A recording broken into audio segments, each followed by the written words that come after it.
Do you know that Nepal, a tiny nation that lies between these two powerhouses, India and China, has never been conquered or colonized?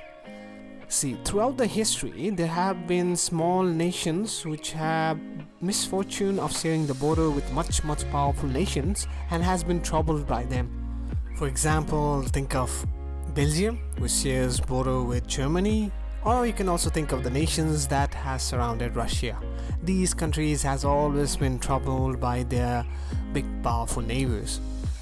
And I can't think of any other country than Nepal that has been sandwiched by these two powerful nations and still survived on its own to tell its story. This mostly has to do with the geographical structures in Nepal of mountains and hills. However, it does leave us with a very long history. And with that history gives us our own unique, diverse culinary heritage that will fascinate the world. Why?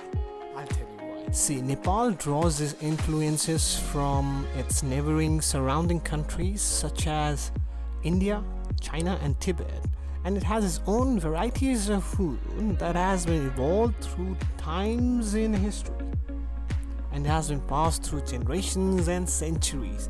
Yes, centuries. So, Nepali food is actually a fusion that has been created through centuries and evolved into this beautiful continental dish that people rarely know about. So, Nepali food is not an Indian food.